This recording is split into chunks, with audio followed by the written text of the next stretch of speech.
Welcome to Chills, Kills, and Thrills, where every nightfall brings a new mystery. We post a new story every night to help you drift into sleep, if you dare. If you love eerie whispers, unsolved crimes, and tales that keep you glancing over your shoulder, make sure to like, subscribe, and settle in. If you were to drive north out of Prince George, British Columbia, winding your way through dense pine forests and down empty roads that seem to stretch into nowhere, you'd eventually hit Vanderhoof, a sleepy town of about 4,000 people that sits quietly on the edge of civilization. It's the kind of place where everyone knows everyone. Kids ride dirt bikes down gravel roads. You wave at your neighbor whether you like them or not. And if something bad ever happens, the whole town feels it. That's what made what happened in May of 2011 so unsettling. Because in Vanderhoof, a girl named Madison Scott, known to everyone as Maddie, was the last person you'd expect to just vanish. And yet, one cold morning, that's exactly what happened. Maddie was 20 years old, full of life, with long auburn hair and a smile that made people feel at ease. She was creative, athletic, a bit shy at first, but loyal to the core. She wasn't wild, but she wasn't boring either. She liked photography and softball. She had a close group of friends, no enemies, no exes with grudges. So when she told her parents she was heading to Hogsback Lake for a birthday party that Friday night, something dozens of kids were doing, no alarms went off. She packed her pickup truck with camping gear, drove out of town, and pitched a tent not far from the water. At some point during the night, several of the kids at the party started to leave.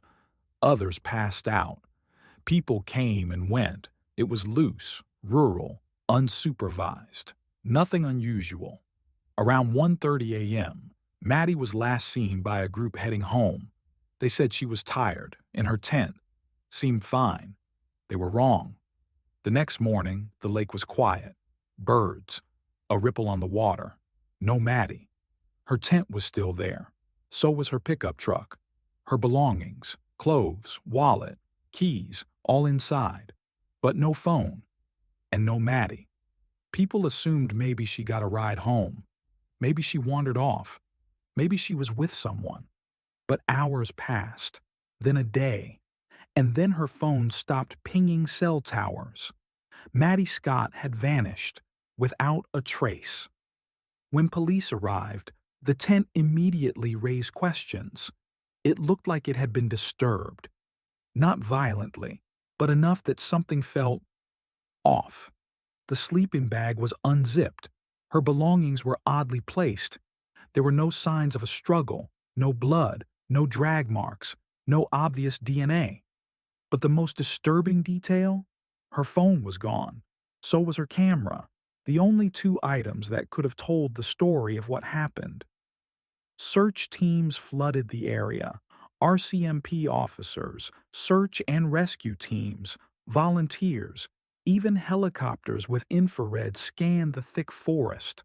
Dogs sniffed out to the tree line. Divers checked the lake. Nothing. Then a break, sort of.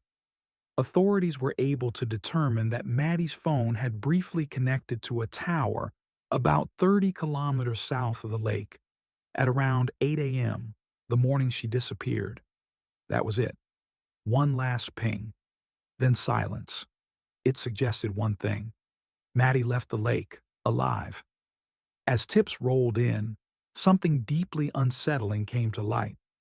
About 2 weeks before Maddie's disappearance, she had been camping at Hogsback Lake, the same spot, with a different group of friends. That night, a man none of them knew walked out of the woods, middle-aged, disheveled.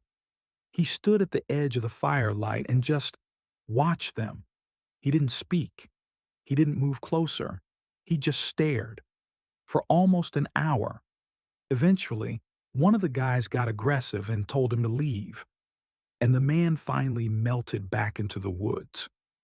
The friends wrote it off as some creepy hermit, but now it looked like someone had been watching, waiting. Soon, rumors spread like wildfire through Vanderhoof. Some said it was a drug deal gone wrong. Others said Maddie was lured away by someone she trusted. There were whispers of a biker gang running operations nearby, and that Maddie may have seen something she wasn't supposed to. The police said they were exploring every lead, but locals started to lose faith. Because while the RCMP combed the area, they missed things, like a trail camera nearby that hadn't been checked, or reports of screams heard by nearby campers that night. It felt like someone was either hiding something or getting away with it. Maddie was a photography nut. She carried her camera everywhere. And that night, she brought it to the lake. But the camera was never found. One of her friends said she remembered Maddie snapping pictures at the party, just before it started thinning out. Drunken poses, firelight selfies, the usual. If those photos were ever recovered, they could have shown who was near her tent late that night, but the Hay found Madison Scott in May 2023, 12 years after she vanished. Her remains were buried in a shallow grave, 20 kilometers from the lake where she was last seen. But finding her didn't bring closure, just more questions. She was still wearing the clothes she disappeared in. No signs of injury, no cause of death. Her phone and camera were missing. Then police revisited a strange 2011 tip. An anonymous man had called Crime Stoppers and said, "She's in the trees. She didn't want to go, but she's quiet now." That voice didn't match anyone local, but someone remembered a man named Tyler McLean. He'd shown up briefly at the party Maddie attended, said he was looking for a cousin, then vanished. No one had invited him. He didn't appear in any photos. When police found him in a remote cabin in Clearwater, BC, he was quiet, calm, said he remembered the party. When asked about Maddie, he said something strange. "I figured they'd find her eventually, just had to look in the right place." That phrase got him flagged. When officers surveilled his property, they noticed a second cabin deep in the woods, smaller, locked, no windows. With a warrant, police found something chilling inside. A twin mattress on the floor, chains mounted into the wall, a chair bolted to the ground, soundproofing, a camera tripod, and in a drawer, a necklace, identical to the one Maddie wore. Tyler was arrested. In custody, he confessed. He said he followed Maddie for weeks, camped out the night of the party, waited for her to be alone. He claimed she came willingly, that they talked, played cards, that she cried, but never screamed. Then he said, "She asked me to let her go. And when I did, she walked into the trees." Police didn't believe him. Too many holes. Her grave had been hidden with care, her things missing, and she never walked away. He put her there. But when asked why he never told anyone, Tyler said, "Because it was mine. That time, it was mine."